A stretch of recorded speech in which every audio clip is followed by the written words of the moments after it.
ज्ञान कर्म योग गीता जी का चौथा अध्याय इस प्रकार है और भगवान ने इस प्रकार कहा, मैंने इस अविनाशी योग विद्या का उपदेश सृष्टि के आरंभ में सूर्य देव को दिया था। सूर्य देव ने मनु को दिया और मनु ने यह उपदेश अपने पुत्र राजा इच्छुक को दिया था। परंतु हे अर्जुन, इस प्रकार गुरु शिष्य परंपरा से प्राप्त इस विज्ञान सहित ज्ञान को राजा ऋषियों ने विधि पूर्वक समझा, परंतु समय के अभाव से ये सारा ज्ञान इस संसार से छिन्न-भिन्न होकर नष्ट हो गया। आज मेरे द्वारा वही ये प्राचीन योग जिसे कहा जा रहा है, क्योंकि तू मेरा भक्त और प्रिय मित्र भी है, अंत तू ही इस उत्तम रहस्य को समझ सकता है। अर्जुन ने कहा, सूर्य देव का जन्म तो सृष्टि के आरंभ में हुआ है और आपका जन्म तो अब हुआ है, तो फिर मैं कैसे समझूं कि सृष्टि के आरंभ में आपने इस योग का उपदेश दिया था। भगवान ने कहा, हे अर्जुन, मेरे और तेरे अनेक प्रकार के जन्म हो चुके हैं। मुझे तो ये अभी जन्म याद है, लेकिन तुझे कुछ भी याद नहीं है। यद्यपि मैं अजन्मा अविनाशी समस्त जीवात्माओं का परमेश्वर स्वामी होते हुए भी अपनी अपरा प्रकृति महामाया को अधीन करके अपनी पराशक्ति प्रकृति योग माया से प्रकट होता हूँ। हे भरत, जब भी और जहाँ भी धर्म की हानि होती है, अधर्म की वृद्धि होती है, उसमें मैं अपने स्वरूप को स्पष्ट करता हूँ और प्रकट करता हूँ। भक्तों का उद्धार करना, दुष्टों का संपूर्ण विनाश करना तथा धर्म की स्थापना करने के लिए मैं प्रत्येक युग में प्रकट होता हूँ। हे अर्जुन, मेरे जन्म और कर्म दिव्य अलौकिक हैं। इस प्रकार जो वास्तविक रूप से मुझे जानता है, वह शरीर को त्याग कर इस संसार में फिर से जन्म को प्राप्त नहीं होता है, परंतु मुझे अर्थात मेरे सनातन धर्म को प्राप्त होता है। क्योंकि भय क्रोध मुक्त होकर अन्याय भाव शुद्ध भक्ति भाव से मेरी शरणागत होकर बहुत से मनुष्य मेरे इस ज्ञान से पवित्र होकर तप द्वारा मुझे अपने भाव में मेरे भाव को प्रकट कर चुके हैं। जो मनुष्य जिस भाव से मेरी शरण में ग्रहण करता है, मैं उसी भाव से के अनुरूप ही उसको फल देता हूँ। प्रत्येक मनुष्य सभी प्रकार से मेरे ही पथ का अनुमान करते रहते हैं। इस संसार में मनुष्य फल की इच्छा से यज्ञ करते हैं और फल की प्राप्ति के लिए वह देवताओं की पूजा करते हैं। उन मनुष्यों को उन कर्मों को फल इसी संसार में निश्चित रूप से शीघ्र प्राप्त हो जाता है। प्रकृति के 3 गुणों रज सत तम के आधार पर कर्म को 4 विभागों में ब्राह्मण, क्षत्रिय, वैश्य और शूद्र ये मेरे द्वारा रचा गया है। इस प्रकार मानव समाज की कभी न बदलने वाली व्यवस्था का कर्ता होने पर भी तू मुझे अकर्ता ही समझ। कर्म के फल में मेरी शक्ति न होने के कारण कर्मों में मेरे बंधन उत्पन्न नहीं कर पाते हैं। इस प्रकार से जो मुझे जान लेता है, उस मनुष्य के कर्म भी उसके लिए कभी बंधन उत्पन्न नहीं करते हैं। पूर्व समय में भी सभी प्रकार के कर्म बंधन से मुक्त होने की इच्छा वाले मनुष्यों ने मेरी इस दिव्य प्रकृति को समझकर कर्तव्य कर्म करके मोक्ष की प्राप्ति की।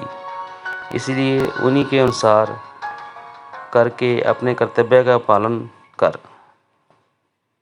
धर्म क्या है, अधर्म क्या है, इस विषय में बड़े से बड़े बुद्धिमान मनुष्य भी मोहग्रस्त रहते हैं। इसलिए उन कर्मों को मैं तुझे भली भांति समझ कर कहूँगा, जिसे जानकर तू संसार के कर्म बंधन से मुक्त हो सकेगा। कर्मों को भी समझना चाहिए तथा अकर्मों को भी समझना चाहिए और विकर्मों को भी समझना चाहिए, क्योंकि कर्म की सूक्ष्मता को समझना बहुत कठिन है। जो मनुष्य कर्म से अकर्म शरीर को कर्ता न समझकर आत्मा को कर्ता देखता है, और जो मनुष्य अकर्म में कर्म आत्मा को कर्ता न समझकर प्रकृति को कर्ता देखता है, वह मनुष्य में बुद्धिमान है। वह मनुष्य समस्त कर्मों को करते हुए संसारी कर्मों में से मुक्त रहता है। जिस मनुष्य के निश्चय किए हुए सभी कार्य बिना फल के इच्छा से पूरी लगन से संपन्न होते हैं तथा जिसके सभी कर्म ज्ञान रूपी अग्नि में भस्म हो गए हैं, बुद्धिमान लोग उस महापुरुष को पूर्ण ज्ञानी कहते हैं। जो मनुष्य अपनी सभी कर्म फलों की आसक्ति का त्याग करके सदैव संतुष्ट रहता है और प्रसन्न रहता है, संपूर्ण कारणों में व्यस्त होते हुए भी वह मनुष्य निश्चित रूप से कुछ भी नहीं करता है।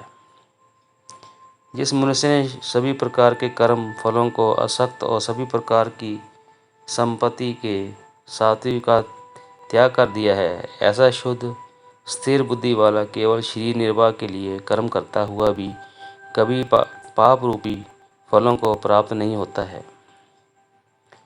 जो मनुष्य संपत्ति प्राप्त होने वाले लाभ से संतुष्ट रहता है, जो कभी निरादों से मुक्त और किसी से ईर्ष्या नहीं करता है, जो असफल और असफलता में स्थिर रहता है, वह सभी प्रकार के कर्म करता हुआ भी कभी बनता नहीं है। प्रकृति के गुणों में मुक्त हुए तथा ब्रह्म ज्ञान से पूर्ण रूप से सिद्ध और अच्छी प्रकार से कर्तव्य का आचरण करने वाले मनुष्य के सभी कर्म ज्ञान ब्रह्म के पूर्ण रूप से विलीन हो जाते हैं। ब्रह्म आज में स्थित उस मुक्त पुरुष का संपन्न ब्रह्म होता है। हवन की सामग्री भी ब्रह्म होती है, अग्नि भी ब्रह्म होती है तथा ब्रह्म रूपी अग्नि में ब्रह्मा रूपी कर्ता द्वारा जो हवन किया जाता है वह ब्रह्म ही होता है। जिसके कर्म ब्रह्म का स्पर्श करके ब्रह्म में विलीन हो चुके हैं, ऐसे महापुरुष को प्राप्त होने योग्य फल भी ब्रह्म ही होता है। कुछ मनुष्य अनेक प्रकार के यज्ञों द्वारा देवताओं को भली भांति पूजा करते हैं और इस प्रकार कुछ मनुष्य परमात्मा रूपी अग्नि में ज्ञान रूपी यज्ञ द्वारा यज्ञ का अनुष्ठान करते हैं। कुछ मनुष्य सभी ज्ञान इंद्रियों के विषयों को समस्त रूपी अग्नि में हवन करते हैं और कुछ मनुष्य इंद्रियों में विषयों में इंद्रियों रूपी अग्नि में हवन करते हैं। कुछ मनुष्य सभी इंद्रियों को वश में करके प्राण वायु के कार्यों को मन से संकल्प द्वारा आत्मा को जानने की इच्छा से आत्म योग रूपी अग्नि में हवन करते हैं। कुछ मनुष्य धन संपत्ति के दान द्वारा, कुछ मनुष्य तपस्या द्वारा, कुछ मनुष्य अष्टांग योग के अभ्यास द्वारा यह करते हैं। कुछ अन्य पुरुष वेद शास्त्रों का अध्ययन करके ज्ञान में निपुण होकर और कुछ मनुष्य कठिन व्रत धारण करके यज्ञ करते रहते हैं। बहुत से मनुष्य अपमान वायु में प्राण वायु का, उसी प्रकार प्राण वायु में अपान वायु का हवन करते हैं तथा अन्य मनुष्य प्राण वायु में अपान वायु की गति को रोककर समाधि में प्रवृत्त होते रहते हैं। कुछ मनुष्य भोजन को कम करके प्राण वायु में ही हवन किया करते हैं। ये सभी यज्ञ करने वाले हवनों का अर्थ जानते हैं, इस कारण कभी पाप कर्मों से मुक्त हो जाते हैं। फलों को फल स्वरूपी अमृत को चख कर ये सभी योगी सनातन पार ब्रह्म परमात्मा को प्राप्त होते हैं। और यज्ञ को ना करने वाले मनुष्य तो इस जीवन में भी सुख पूर्वक नहीं रह सकते, तो फिर अगले जन्म में कैसे सुख को प्राप्त कर सकते हैं। इसी प्रकार यज्ञ को हमेशा इंसान को करते रहना चाहिए। इसी प्रकार और भी अनेक प्रकार के यज्ञ वेदों की वाणी से विस्तार से कहे गए हैं।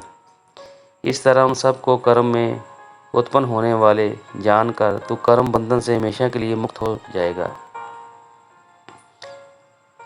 धन संपदा के द्वारा किए जाने वाले यज्ञ की उपेक्षा ज्ञान यज्ञ अत्यंत श्रेष्ठ है तथा ये सभी प्रकार के कर्म ब्रह्म ज्ञान के पूर्ण रूप से समाप्त हो जाते हैं। यज्ञों से उस ज्ञान को तू गुरु के पास जाकर समझने की प्रयत्न कर। उसके प्रति पूर्ण रूप से शरणागत होकर सेवा करके विलीन भाव से जिज्ञासा करने पर वे तत्वदर्शी ब्रह्म ज्ञानी महात्मा तुझे उस तत्व ज्ञान का उपदेश देंगे। तब तत्व ज्ञान को जानकर फिर तू कभी इस प्रकार के मोह को प्राप्त नहीं होगा तथा जानकारी के द्वारा आचरण करके तू सभी प्राणियों में अपने ही आत्मा का प्रसार देकर मुझ परमात्मा में प्रवेश पा सकेगा। यदि तू सभी कर्मों से भी अधिक पाप करने वाला है तो भी तू मेरे ज्ञान रूपी नौका द्वारा निश्चित रूप से सभी प्रकार के पापों से छूटकर संसार रूपी दुख के संसार को पार कर जाएगा। जिस प्रकार अग्नि में ईंधन को जलाकर भस्म कर देती है, उसी प्रकार ये ज्ञान रूपी अग्नि सभी संसारिक कर्मों को फलों को जलाकर भस्म कर देती है। इस संसार में ज्ञान के समान पवित्र करने वाला निस्संदेह कुछ भी नहीं है। इस ज्ञान को तू स्वयं अपने हृदय में योग की प्रवृत्ति के समय अपनी ही आत्मा को अनुरोध करेगा।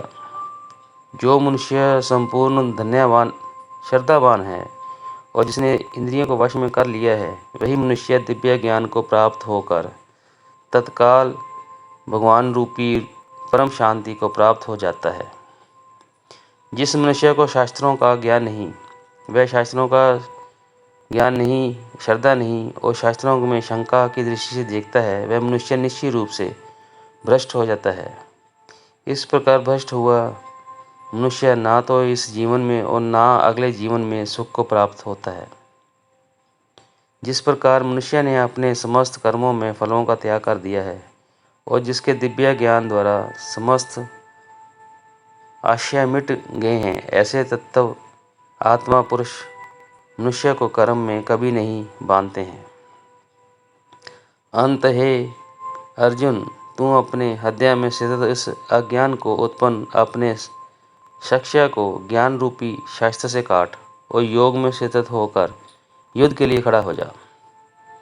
इस प्रकार ब्रह्म विद्या योग शास्त्र रूप श्री भगवत गीता के श्री कृष्ण अर्जुन संवाद में दिव्य ज्ञान योग का ये चौथा अध्याय समाप्त हुआ। ओम तत्सत, ओम तत्सत। जय श्री कृष्ण।